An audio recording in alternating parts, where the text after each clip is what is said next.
Now is the time when we find out just how confused the new schedule made everyone. Do I get the correct set of folks?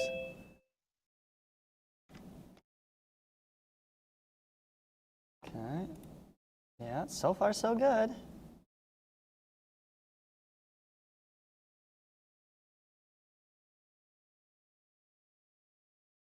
Need 3 more.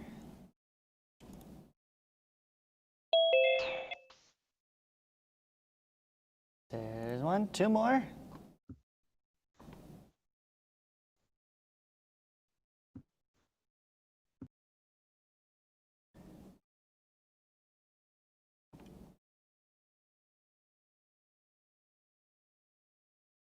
Come on, you can do it.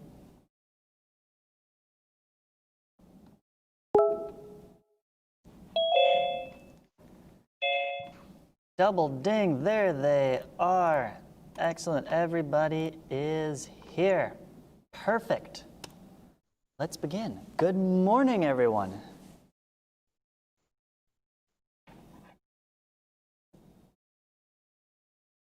That's the part where you unmute and then you say good morning back. See? Hello. Thank you. There's 1. All right. Today is another one of those, let's take a sneak peek at what calculus is actually going to do. Right? But we're not going to do the actual calculus part. We get to see the easy way, as it were.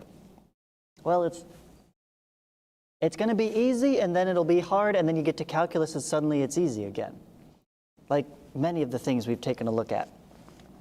So we've been talking about the slope of a tangent line, right? And that is if you take a graph here and you pick a point on it, you could say, well, I could draw a straight line that touches that graph at exactly 1 point.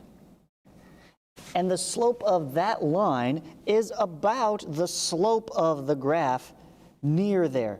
We'd really need more like 2 points to calculate the slope of the graph there. But we could do that.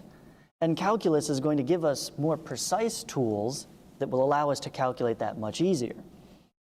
Similarly, we can look at this graph and notice where those points, where that slope would be decreasing, where it would actually be increasing. And in between the two, we've got a flat spot right there in the middle. We call those the local minimums or local maximums. Right, this is what we've been talking about this past week. Today, we're going to add one more piece to that puzzle, and that is the concavity. Right? Identifying concavity. Where is the graph concave up? And where is the graph concave down? And the reason I say this starts out easy is because you can look at this graph, and I bet most of you can spot right away those regions where it looks concave up and concave down.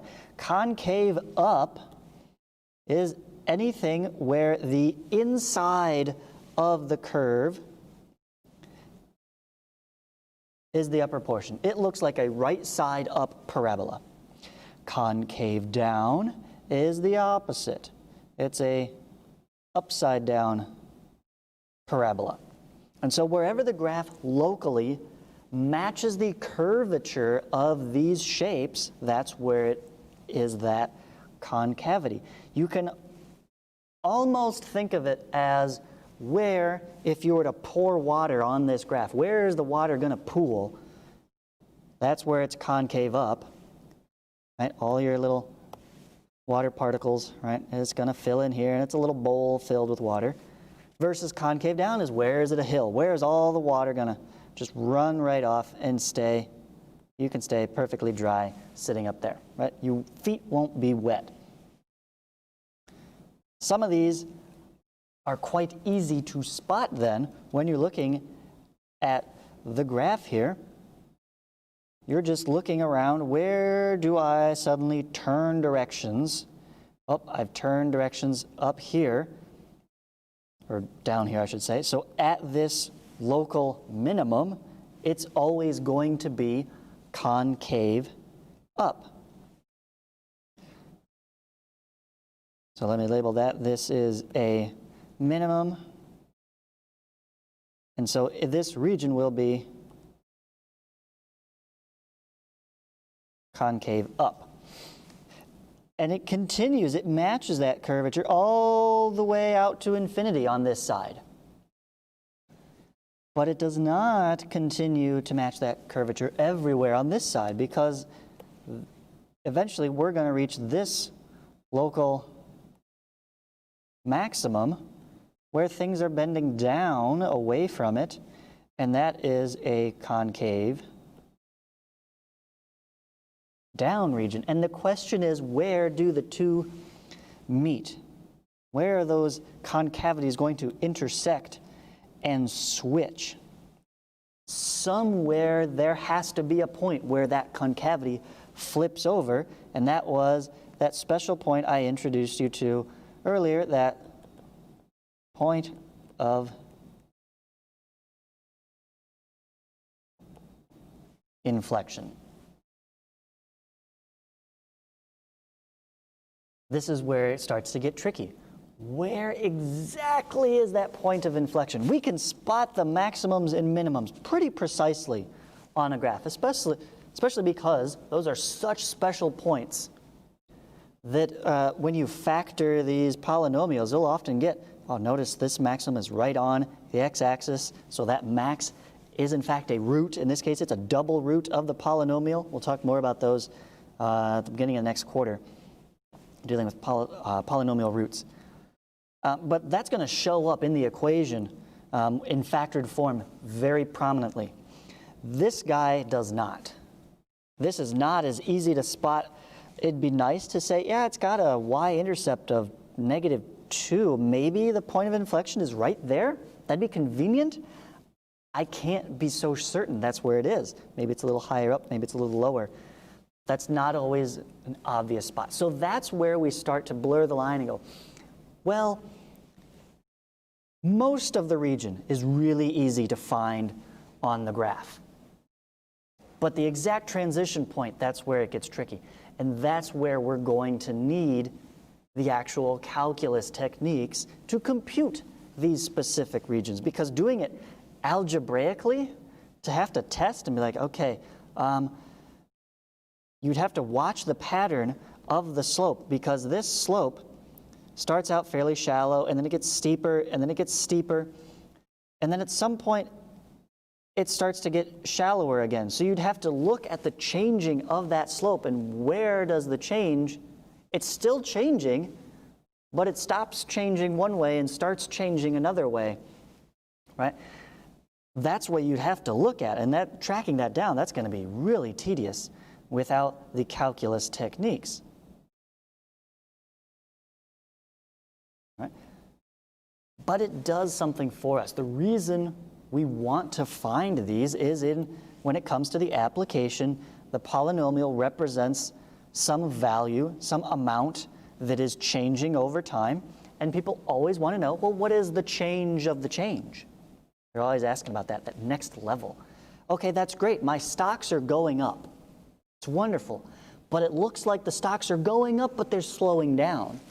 We're approaching this maximum here. It's still increasing, but the amount that it increases is decreasing. Understand the double layer of language there.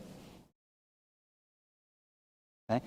That's why we want to analyze these, because it does have some real-world applications, and you'll see some nifty effects when we get to the actual calculus computations. We'll see these at the end of the year. Don't worry. I'm not saving it for next year. There's no way you're going to miss it. I will show you the final calculus answer to these, and it's actually not that bad. They're not that difficult. That's why I said at the beginning, it starts out easy, just look at the graph. And then it gets hard. We're like, okay, but how does algebra let me find these points specifically? It's really difficult. And then calculus comes along and says, no, no, no, I got you. It's actually really simple. Nice, easy calculation, and we'll be able to do those no problem at the end of the year. But for now, we're just looking at the graph. I just want you to visually inspect and just do your best to approximate this. If you want to say that this is at x equals 0, that's fine. We're going to write these in interval notation. So we would just say, let me switch back to color code here. We are not decreasing, increasing, haha. We are concave up on the intervals from negative infinity to, let's say, about 0. And there's going to be one more over here. I will leave that one for you to determine. But then we can also say it is concave down from that 0 over to, I'm going to pick 3. That's a convenient number. Maybe 3.5 when it switches. Up to you. Again, we can't be super precise here, but we can definitely get within the region, right? We can get within within a half. I'd say that's pretty reasonable. You should be able to round, if you were to round to the nearest integer, you'd be on it accurately enough. Okay? So that's all I'm asking you to do right now for today. Spot where do we have bowls, where do we have hills from the graph, and just write those locations in interval notation. On Google Classroom, this document is there. You've got 6 graphs to look at. The final 2 are not polynomials, but you can still apply these same techniques looking for that adjustment of curvature. Fair warning, this is a sine graph. It repeats this pattern over and over. This does not go straight off into infinity or negative infinity on either end, so be careful with that. But otherwise, I'm going to pause there. Do you have any questions at this time?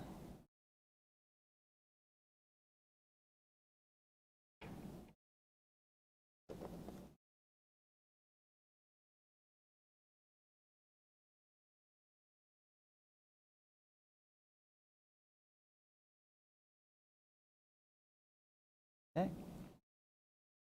So yes, Alex, the classwork for today, finish this worksheet. I've done 2/3 of question 1 for you here. If you have marked this up, you can consider that your notes for the day, or if you'd like to keep this as a handy reference in your notes elsewhere, although it should match what you had from the weekend, right? Those notes are going to be a little more complete, but it's same idea is all right there. State where it's concave up, concave down in the form we did. Yes, the interval notation there. All right, so you'd have on number 1, you're going to go one more interval. I'll leave you to fill that one in. One more section, right? And notice that the number of concave sections with polynomials is going to match our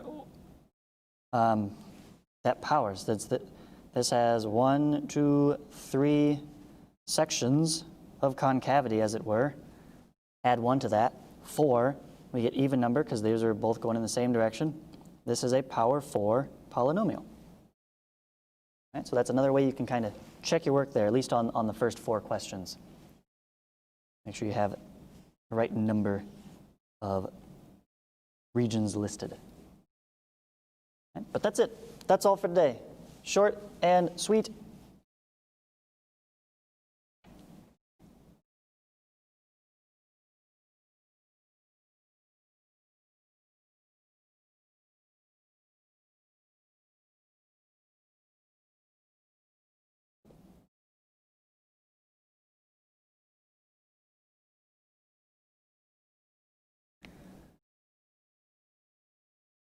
On number 2, it is constant. What do you mean, Alex?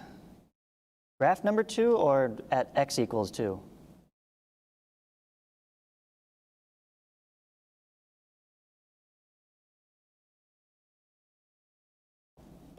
Concave up, negative half to 1.5. Let's have a look here. I think you're talking about graph number 2. So your question is it concave up from negative 1/2 here? And make some vertical marks. So between here and 1.5, yeah, that's looking pretty concave up. Within that area, yes, this will collect the water, although there is something to be said about this region right here. If I were to cut it off there and trace this graph from this point, let's imagine this point was a straight line. Which way did the curve actually veer from that straight line? Right? Did it veer a little bit up and turn up this way, which would be concave up?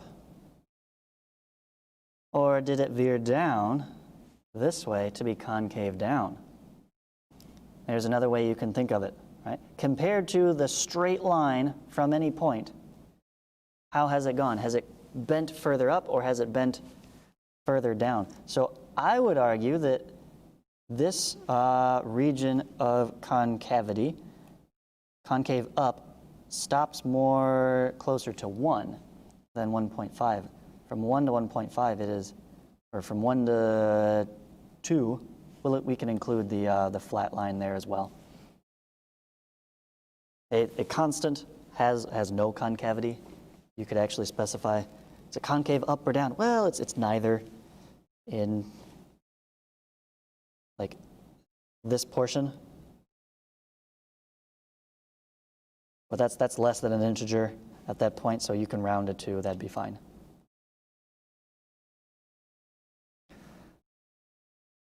All right. Yes, well spotted. This should be more like at 1. There we go. That's concave up.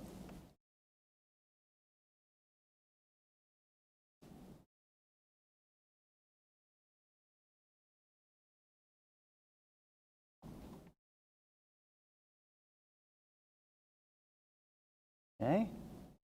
Then that about cover it? Right, so pretty light today. Only 2 sections of study.com lessons this week. On Wednesday, we're actually going to use the graphing calculators to draw our tangents. So we'll make the calculator do all the work for us, so it should end up being another fairly easy day. And Thursday, we'll check again with some end behavior, and that's going to be serve kind of a polynomial function bit of review. Shouldn't be too difficult, but that'll be probably the most work this week will be on Thursday. So I'm giving you a lighter week this week ahead of your test next week. Okay, fair warning, if you haven't been looking at the schedule, next week, Friday, end of the quarter, the 16th, we will have our test over everything this quarter. So slopes, tangents, horizontal and vertical, identifying types of graph, basic transformations,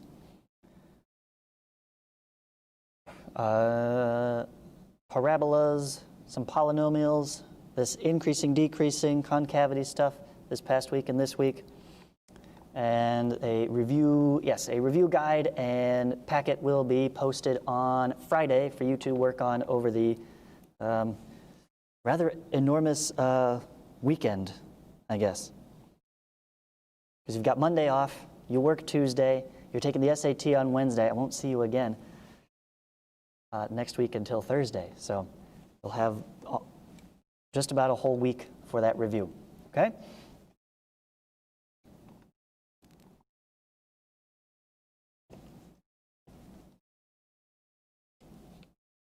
All right, I've more than covered the topic. Got the whole next 2 weeks in preview here covered. Any other questions at this point, or should I just shut up and leave you to it?